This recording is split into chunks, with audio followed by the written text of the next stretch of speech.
Good afternoon, and thank you very much for coming to Toronto Police Headquarters. Today, I'd like to introduce to you Superintendent Steve Watts from the Organized Crime Enforcement Unit, and he'll be giving us the project results of Community Project Space. Superintendent. Thank you. Just going to read some prepared words and be available for questions after. Good afternoon. Thank you for coming to Police Headquarters today. On August 14th of this year, Chief Saunders announced an 11-week initiative termed Project Community Space.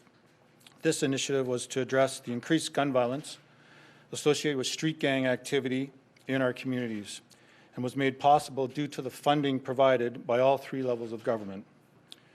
Project Community Space deployed officers from across the city to designated areas where they are most needed.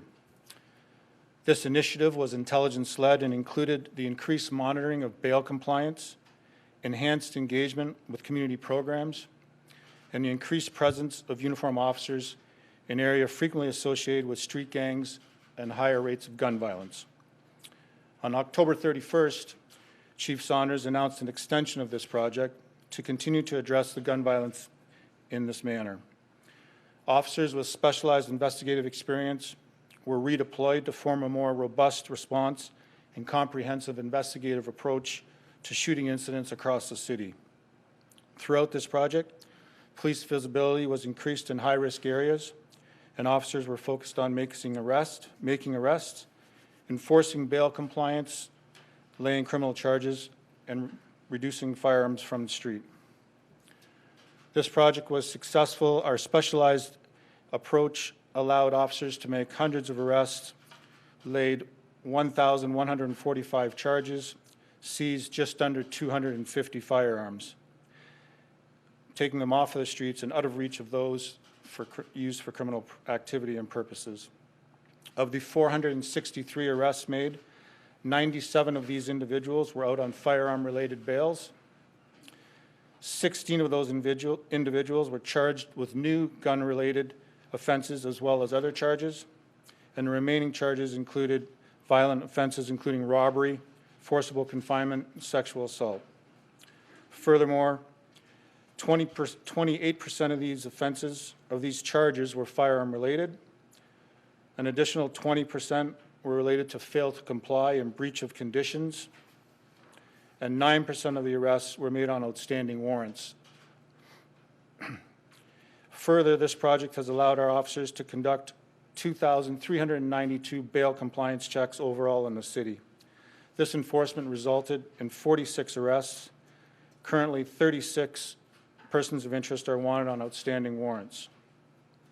Also, very important are the 89 referrals to community agencies that our officers made, of which 45 were to a gang exit program, as well as to focus tables, youth diversion, and other community agencies. Our work with the community agencies continues. The Integrated Gun and Gang Task Force has currently completed 17 of 31 planned gang prevention town halls. These are aimed at educating and supporting families who live in the high-risk areas affected by street gangs and whose children may be at risk of recruitment. The rest of the town halls will continue into the new year. As stated before, this strategy was made possible by the generous funding of all three levels of government coming together to address an increase in gun violence. This is important, and because of this funding investment came the ability to implement a strategy without negatively impacting our regular frontline policing services. Moving forward as a service, and with the support of all of our partners, we are developing a more sustainable and robust strategy to continue to address gun violence in an approach that is proactive, preventative, response-focused to keep our communities safe. Our enhanced approach is currently funded by reallocating existing service funds, and at a later date, Chief Saunders will address this strategy moving forward. I can take questions now. Superintendent, can this program become permanent? That would ultimately be the Chief's decision, and I can speak to the investigative side of it, but that's what we would be proposing, yes. Are you happy with the non-law enforcement agencies addressing root causes of what's happening here? because I'm sure you're well aware, you can make arrests for the next 1,000 years if the root cause is not addressed. Are you happy with how it's being done on that end as a police force? Well, what I'll say to that is that we all know, and I'll echo the chief's comments, our children aren't born gangsters. No one's born a gangster. It's not a biological imperative. I suggest it's heavy environmental conditioning, to your point, to root causes. So when we talk about the solutions to gun and gang violence, we're looking at an approach that encompasses the criminal justice system, law enforcement being just two pieces of it. We're talking also about the education sector, public health, community agencies, community mobilization, right down to the very youngest ages. So in order for it to be effective, this is a long-term solution, and the results have to be multifaceted with all of those agencies together. Are you happy how it's progressing right now? I would say yes, I'm happy with that. Superintendent, can you speak a little bit about actual reductions in shootings? Because I know that looking at your own police data, the 15-week period when this project was running actually saw record high levels in terms of shootings. Does that indicate that this wasn't actually a success in the sense of reducing gun violence? No, not at all. We have to be adaptable, and the chief has spoken about this before. We have to be adaptable as a police service. Prior investigative strategies, have to change with the times. And here we are, we're in a new time, and absolutely the shootings increased, so we had to adapt to that. So our response was successful. I can speak to the solve rates of the shootings that occurred during that time frame were significantly higher than prior. So that's a different aspect to just the total number of shootings. Your question is based more on the last question from Steve in relation to total number of shootings. That's not something that the police are able to control at the grassroots level. What we can control is our response to it. Primarily, there's different responses, suppression, including investigation and enforcement, but there's whole other pieces that come into this puzzle, right? We've talked about it before. The education, the intervention, all those strategies that have to be put in place on a societal level. This is from a societal level. Are you satisfied then that those other pieces of the puzzle are in fact coming about, or does more need to be done? I think always more needs to be done. The reality is as we move into the future, and absolutely more can be done to reduce shootings. You mentioned that no frontline officers were impacted, so this did not take any officers away from their regular patrols, nothing like that. This was all specialized. Correct. Well, it was specialized in uniform. Uniform was a very large component of this, and I want to acknowledge that. I want to, give props and give the appropriate respect to all the hard work of the men and women from all aspects of the Toronto Police Service, from the uniform, from bail compliance checks to the specialized investigative side. It was a all-service collaborative approach, yes. And to your point, it did not take people away from frontline policing, to your specific question. How many additional officers were deployed in those areas? I'm not going to speak to specific numbers on that. I can just tell you that on multiple days of the week, there was significant assets deployed in many different high-risk areas within our city. Can you give me examples of high-risk areas? What areas are you consider high-risk? The areas that experience a high volume of shootings, which, as we've seen, has spread across the city. Can you give any specific examples of neighborhoods, Flemington Park or Jane Finch, any specific regions? I think it's all in the, to be fair, it's all in the stats, it's all in the media. You guys know the high-risk area. Excuse me. Our northwest sector of our city is a high-risk area. The numbers support that. Excuse me. That's it for that. You made a good point just a few minutes ago when you said basically there's a lot of shooting on a weekend. It really is out of the control of the police, and that is because, in my view, and perhaps I'd like to get your opinion on, the search and seizure laws with regards to firearms are difficult. So for the most part, you are reacting to shootings. the proactive approach is what's going to reduce the gun violence. Would you agree with that? And how important is the proactive approach to reducing gun violence? I mean, you can have 1,000 cops on the street. Somebody's got a gun in their waistband.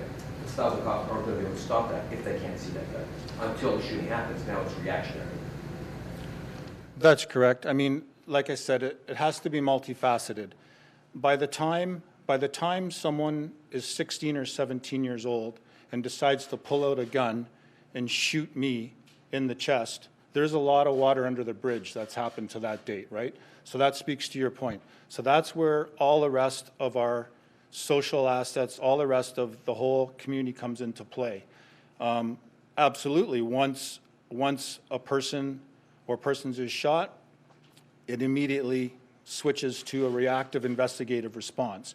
So that is the importance of having a comprehensive approach from, as I said, from a very early age to now. And I am proud of our gang exit strategy with our town halls. They have had a lot of success. There has been a much increased attendance. And the reality is it will be the community that will end up assisting us to solve these shootings. That is the reality. Steve, can I just follow up quickly on what Mark asked at the very top? Sorry, did you say you're going to recommend, or there would be a recommendation for the project to continue long term? Sorry, can you just clarify that?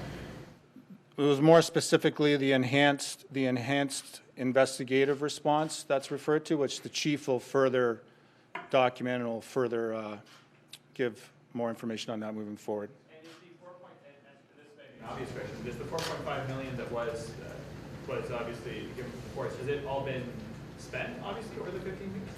I'm going to say yes. How would Toronto Police evaluate the success of the program of the project? What measures do you take into consideration when you sat down and evaluate the success of the project? Sorry, what? Well, I didn't hear your measures you said? Yeah, what measures did the Toronto Police take into consideration? Well, we're looking at the focus is on the bail compliance issue, the number of firearms that were seized, and the successful investigative response. And when I say success, I'm talking about arrest, subsequent prosecution of high-risk offenders that are shooting people. So that's what will be evaluated on. Can I just clarify what you said earlier about police not being able to prevent shootings? I completely understand that, but was that not part of the goal of this whole initiative? To be visible, to suppress, and to discourage people from shooting their guns? Yes. Like I said, education, prevention, intervention, suppression, it all has to work hand in hand. It's a very, there is no simple solution to this. The chief has spoken about this numerous times. We have, our partners in criminal justice, we have our partners in our social agencies. For all the NFL fans in the room, you just have to do your job, right? Bill Belichick, you have to do your job, and all the agencies have to do your job. So if the courts do their job, the police were doing our job, and moving forward, and that includes, like I said, the social agencies and the community mobilization aspect of it. So are there some kid, you used your own example, kid with a gun, Right. You shoot me in the chest, is it too late? This may be an obvious question, but there are people out there for whom it's already too late to reach them. They've already got that gun, it's in their waistband right now. Well, I'm not going to get into a philosophical debate about the rehabilitative aspects of offenders moving forward, but what I can say, if someone is prone to shooting someone in the chest and they've done it previous, yeah, they're probably, they're maybe not a good candidate for the intervention education phase. Those particular individuals need to be suppressed, which means they need to be investigated and they need to be arrested accordingly. And the rest of the community needs to be, made safe from those type of individuals in that type of situation. So that's not to say that someone can't commit a serious criminal offense and be rehabilitated, because we know that that's not the case, that people absolutely can be rehabilitated. So we'll leave it at that. When the police chief will speak with I'm sorry? You said that police chief can speak later today. What is that? You'll be notified by our Corp Com as to the next date that the chief will speak to this. Is it discouraging that there wasn't a reduction in shootings? I wouldn't say, it's always discouraging when someone gets shot. I don't care if it's 1 shooting a month or if it's 50 shootings a month. What is encouraging is that of the occurrences where people were shot, we solved a very high percentage of these occurrences, and that is something that's not happened before. And I'm referring to non-fatal shootings. I'm not referring to homicide. No. In terms of, I will give that at a later date. I'll allow the chief to give those numbers at a later date, but it's significant. Thank you.